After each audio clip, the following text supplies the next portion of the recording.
আসসালামু আলাইকুম, welcome back to my channel. কেমন আছো সবাই? আশা করি আল্লাহর রহমতে খুবই ভালো আছো। আলহামদুলিল্লাহ, আমিও ভালো আছি। আজকে আবারও একটা ব্লগ ভিডিও নিয়ে তোমাদের মাঝে চলে আসলাম। যদি ভালো লাগে প্লিজ আমার ভিডিওটা একটা লাইক দিয়ে দেখা শুরু করবে।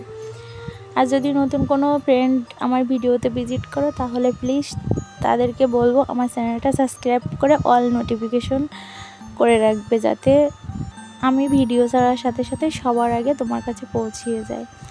আর অলরেডি এই কাজটা যারা করছো, আমার যত ফ্রেন্ডরা আছে সবাইকে অনেক অনেক ভালোবাসা ও একগুচ্ছ লাল গোলাপের শুভেচ্ছা দিয়ে আমি আমার ভিডিওটা শুরু করছি। দেখো, আজকে এখানে কচুরলতি দিয়ে আমি পাঙ্গাস মাছ দিয়ে রান্না করব। আর বাবুকে নিয়ে তাড়াতাড়ি পেরে ওঠা যায় না, এই জন্য মাছগুলো ভালোভাবে পরিষ্কার করতে পারিনি, তাই এখন সামান্য একটু লবণ দিয়ে আমি মাছগুলো তাড়াতাড়ি পরিষ্কার করে নিচ্ছি। আর এভাবে করলে কিন্তু অল্প সময়ের মাঝে দ্রুত কাজ করা যায়।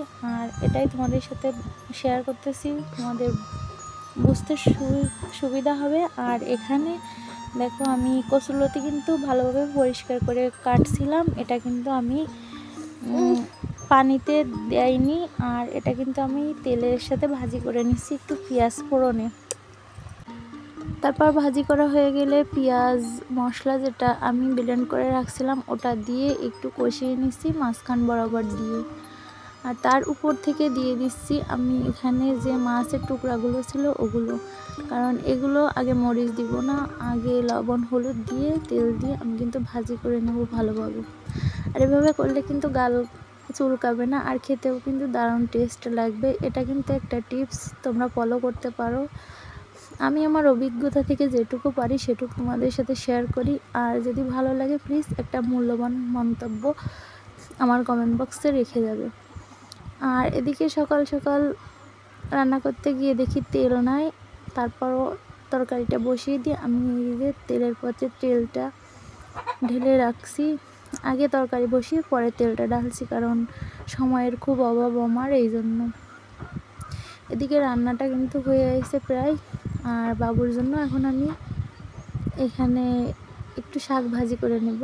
একটা কাঁচামরিচ দিয়ে আমি পেঁয়াজ কুচি দিয়ে লবণ হলুদ দিয়ে পরিমাণ মতো বাবুর জন্য একটু শাক ভাজি করে নেব। যেহেতু ছোটো বাচ্চা মানুষ, ও তো ঝাল খেতে পারবে না, তাই একটা ঝাল দিয়েছি। আর এটাকে ভালোভাবে নাড়াচাড়া করে সুন্দর করে মিশিয়ে নেব। আর এটা কিন্তু ঢাকনা দিয়ে ঢাকবো না।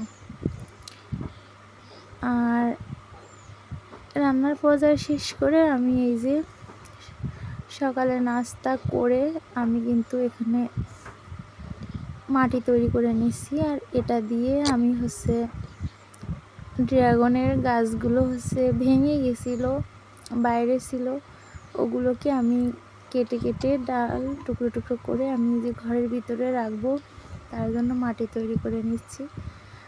আর এই ড্রাগন গাছ কিন্তু অতই সহজে মরে না, এটাকে তুমি যেভাবে রাখবো ওইভাবে কিন্তু বেঁচে যাবে, খুবই ভালো লাগে।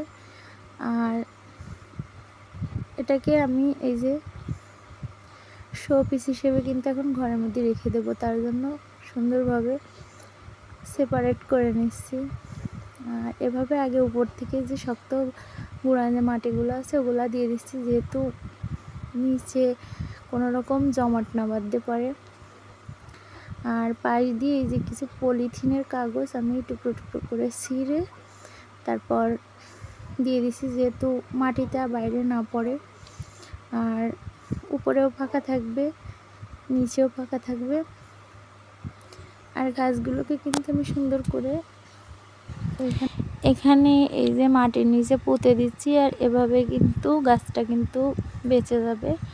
প্রতিদিন যদি পানি দেওয়া হয় গাছের গোড়ায়, গাছকে যত্ন করা হয়, কিন্তু গাছ ঠিকই একদিন ফল ধরাবে, এই আশা নিয়ে আমি গাছগুলো রুয়ে দিচ্ছি। আর কেমন হলো আমার এই ব্লগ ভিডিওটা? যদি তোমাদের কাছে ভালো লাগে প্লিজ একটু লাইক কমেন্ট শেয়ার করে দিও।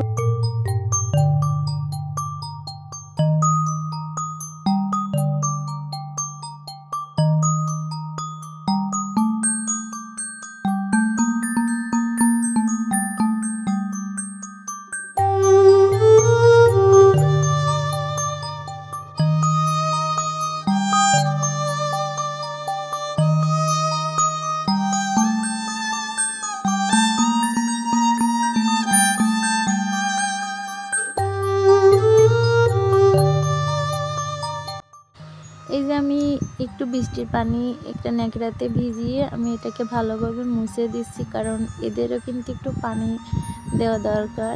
গাটা তরতাজা থাকবে, সতেজ থাকবে, খুব ভালো লাগবে, আর দেখতেও কিন্তু খুব একটা কালারফুল হবে।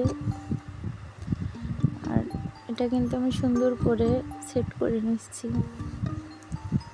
আসলে যে কোনো জিনিস যখন রাখা হয় তখন কিন্তু খুবই ভালো লাগে, আর এরকম যদি সব সময় যত্ন নেওয়া হয় তাহলে কিন্তু খুবই ভালো হয়।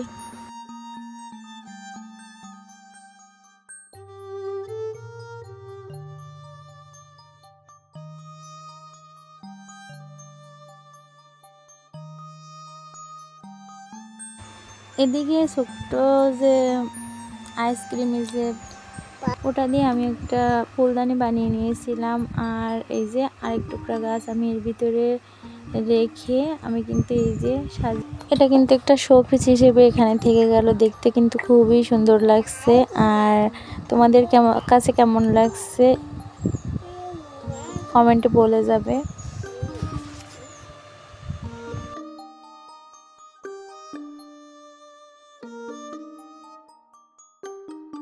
কাজ কাম শেষ করে এখন খাওয়ার পালা। এই যে বাবুকে খাওয়ানোর জন্য আমি রেডি করে নিচ্ছি ভাত। আর যেহেতু গ্রামের দিক, আমাদের সকালবেলায় ভাত চলে, 3 বেলায় ভাত চলে, বিকালে একটু নাস্তা মন চাইলে কেউ করে, না চাইলে নাই করে। আর এই যে বাবুকে এখন খেতে দিব।